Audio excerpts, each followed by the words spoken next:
एक, भारतीय संविधान के विकास का संक्षिप्त इतिहास। 1757 ईस्वी की प्लासी की लड़ाई और 1764 ईस्वी के बक्सर के युद्ध को अंग्रेजों द्वारा जीत लिए जाने के बाद बंगाल पर ब्रिटिश ईस्ट इंडिया कंपनी ने शासन का शिकंजा कसा। इसी शासन को अपने अनुकूल बनाए रखने के लिए अंग्रेजों ने समय समय पर कई एक्ट पारित किए, जो भारतीय संविधान के विकास की सीढ़ियां बनी। वो निम्न है। 1773 ईस्वी का रेगुलेटिंग एक्ट। इस एक्ट के अंतर्गत कलकत्ता प्रेसिडेंसी में एक ऐसी सरकार स्थापित की गई जिसमें गवर्नर जनरल और उसकी परिषद के 4 सदस्य थे, जो अपनी सत्ता के उपयोग संयुक्त रूप से करते थे। इसकी मुख्य बातें इस प्रकार हैं। 1. कंपनी के शासन पर संसदीय नियंत्रण स्थापित किया गया। 2. बंगाल के गवर्नर को तीनों प्रेसिडेंसियों का गवर्नर जनरल नियुक्त किया गया। 3. कलकत्ता में एक सुप्रीम कोर्ट की स्थापना की गई। 1784 ईस्वी का पिट्स इंडिया एक्ट। इस एक्ट के द्वारा दोहरे प्रशासन का प्रारंभ हुआ। 1. कोर्ट ऑफ डायरेक्टर्स, व्यापारिक मामलों के लिए। 2. बोर्ड ऑफ कंट्रोलर, राजनीतिक मामलों के लिए। 1793 ईस्वी का चार्टर अधिनियम। इसके द्वारा नियंत्रण बोर्ड के सदस्यों तथा कर्मचारियों के वेतन आदि को भारतीय राजस्व में से देने की व्यवस्था की गई। 1813 ईस्वी का चार्टर अधिनियम। इसके द्वारा 1. कंपनी के अधिकार पत्र को 20 वर्षों के लिए बढ़ा दिया गया। 2. कंपनी के भारत के साथ व्यापार करने के एकाधिकार को छीन लिया गया, किंतु उसे चीन के साथ व्यापार एवं पूर्वी देशों के साथ चाय के व्यापार के संबंध में 20 वर्षों के लिए एकाधिकार प्राप्त रहा। 3. कुछ सीमाओं के अधीन सभी ब्रिटिश नागरिकों के लिए भारत के साथ व्यापार खोल दिया गया। 1833 ईस्वी का चार्टर अधिनियम। 1. इसके द्वारा कंपनी के व्यापारिक अधिकार पूर्णतः समाप्त कर दिए गए। 2. अब कंपनी का कार्य ब्रिटिश सरकार की ओर से मात्र भारत का शासन करना रह गया। 3. बंगाल के गवर्नर जनरल को भारत का गवर्नर जनरल कहा जाने लगा। 4. भारतीय कानूनों का वर्गीकरण किया गया तथा इस कार्य के लिए विधि आयोग की नियुक्ति की व्यवस्था की गई। 1853 ईस्वी का चार्टर अधिनियम। इस अधिनियम के द्वारा सेवाओं में नामजदगी का सिद्धांत समाप्त कर कंपनी के महत्वपूर्ण पदों को प्रतियोगी परीक्षाओं के आधार पर भरने की व्यवस्था की गई। 1858 ईस्वी का चार्टर अधिनियम। 1. भारत का शासन कंपनी से लेकर ब्रिटिश क्राउन के हाथों में सौंपा गया। 2. भारत में मंत्री पद की व्यवस्था की गई। 3. 15 सदस्यों की भारत परिषद का सृजन हुआ। 4. भारतीय मामलों पर ब्रिटिश संसद का सीधा नियंत्रण स्थापित किया गया। 1861 ईस्वी का भारत शासन अधिनियम। 1. गवर्नर जनरल की कार्यकारिणी परिषद का विस्तार किया गया। 2. विभागीय प्रणाली का प्रारंभ हुआ। 3. गवर्नर जनरल को पहली बार अध्यादेश जारी करने की शक्ति प्रदान की गई। 4. गवर्नर जनरल को बंगाल, उत्तर पश्चिमी सीमा प्रांत और पंजाब में विधान परिषद स्थापित करने की शक्ति प्रदान की गई। 1892 ईस्वी का भारत शासन अधिनियम। 1. अप्रत्यक्ष चुनाव प्रणाली की शुरुआत हुई। 2. इसके द्वारा राजस्व एवं व्यय अथवा बजट पर बहस करने तथा कार्यकारिणी से प्रश्न पूछने की शक्ति दी गई। पृष्ठ 185। 1909 ईस्वी का भारत शासन अधिनियम। मार्ले मिंटो सुधार। 1. पहली बार मुस्लिम समुदाय के लिए पृथक प्रतिनिधित्व का उपबंध किया गया। 2. भारतीयों को भारत सचिव एवं गवर्नर जनरल की कार्यकारिणी परिषदों में नियुक्ति की गई।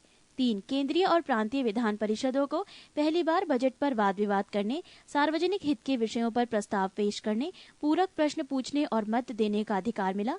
4. प्रांतीय विधान परिषदों की संख्या में वृद्धि की गई। 1919 ईस्वी का भारत शासन अधिनियम। मॉन्टेग्यू चेम्सफोर्ड सुधार। 1. केंद्र में द्विसदनात्मक विधायिका की स्थापना की गई। प्रथम राज्य परिषद तथा दूसरी केंद्रीय विधानसभा। राज्य परिषद के सदस्यों की संख्या 60 थी, जिसमें 34 निर्वाचित होते थे और उनका कार्यकाल 5 वर्षों का होता था। केंद्रीय विधानसभा के सदस्यों की संख्या 145 थी, जिनमें 104 निर्वाचित तथा 41 मनोनीत होते थे। इनका कार्यकाल 3 वर्षों का था। दोनों सदनों के अधिकार समान थे। इनमें सिर्फ एक अंतर था कि बजट पर स्वीकृति प्रदान करने का अधिकार निचले सदन को था। 2. प्रांतों में द्वैध शासन प्रणाली का प्रवर्तन किया गया। इस योजना के अनुसार प्रांतीय विषयों को 2 उपवर्गों में विभाजित किया गया: आरक्षित तथा हस्तांतरित।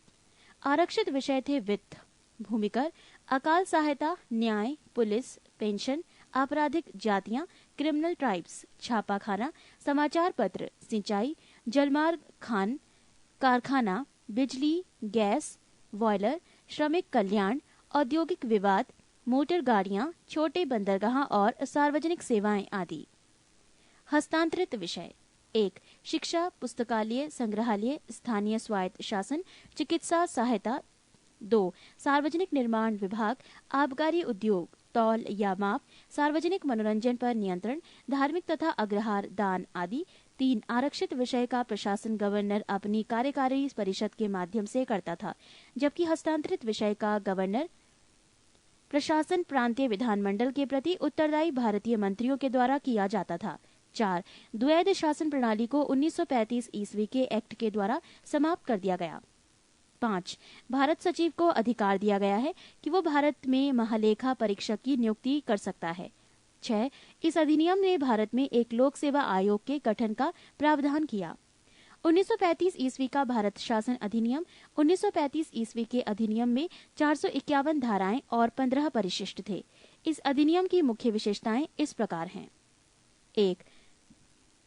अखिल भारतीय संघ। ये संघ 11 ब्रिटिश प्रांतों, 6 चीफ कमिश्नर के क्षेत्रों और उन देशी रियासतों से मिलकर बनना था जो स्वेच्छा से संघ में सम्मिलित हों। प्रांतों के लिए संघ में सम्मिलित होना अनिवार्य था, किंतु देशी रियासतों के लिए ये ऐच्छिक था। देशी रियासतें संघ में सम्मिलित नहीं हुई और प्रस्तावित संघ की स्थापना संबंधी घोषणा पत्र जारी करने का अवसर ही नहीं आया। 2. प्रांतीय स्वायत्तता। इस अधिनियम के द्वारा प्रांतों में द्वैध शासन व्यवस्था का अंत कर उन्हें एक स्वतंत्र और स्वशासित संवैधानिक आधार प्रदान किया गया। 3. केंद्र में द्वैध शासन की स्थापना।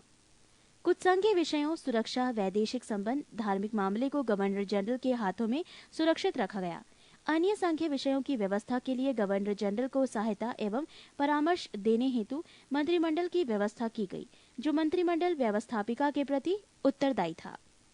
4. संघीय न्यायालय की व्यवस्था। इसका अधिकार क्षेत्र प्रांतों तथा रियासतों तक विस्तृत था। इस न्यायालय में एक मुख्य न्यायाधीश तथा 2 अन्य न्यायाधीशों की व्यवस्था की गई।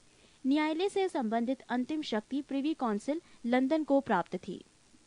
पृष्ठ 186। 5. ब्रिटिश संसद की सर्वोच्चता। इस अधिनियम में किसी भी प्रकार के परिवर्तन का अधिकार ब्रिटिश संसद के पास था। प्रांतीय विधानमंडल और संघीय व्यवस्थापिका इसमें किसी प्रकार का परिवर्तन नहीं कर सकते थे। 6. भारत परिषद का अंत। इस अधिनियम के द्वारा भारत परिषद का अंत कर दिया गया। 7. सांप्रदायिक निर्वाचन पद्धति का विस्तार। संघीय तथा प्रांतीय व्यवस्थापिकाओं में विभिन्न संप्रदायों को प्रतिनिधित्व देने के लिए सांप्रदायिक निर्वाचन पद्धति को जारी रखा गया और उसका विस्तार आंग्ल भारतीयों, भारतीय ईसाइयों, यूरोपियनों और हरिजनों के लिए भी किया गया। 8. इस अधिनियम में प्रस्तावना का अभाव था। 9. इसके द्वारा बर्मा को भारत से अलग कर दिया गया। अदन को इंग्लैंड के औपनिवेशिक कार्यालय के अधीन कर दिया गया और बरार को मध्य प्रांत में शामिल कर लिया गया। 1947 ईस्वी का भारतीय स्वतंत्रता अधिनियम। ब्रिटिश संसद में 4 जुलाई 1947 ईस्वी को भारतीय स्वतंत्रता अधिनियम प्रस्तावित किया गया, जो 18 जुलाई 1947 ईस्वी को स्वीकृत हो गया।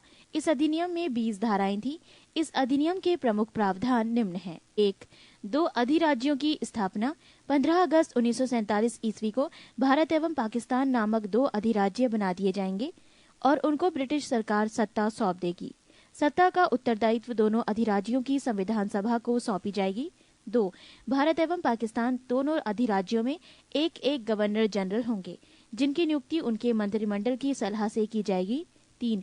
संविधान सभा का विधानमंडल के रूप में कार्य करना।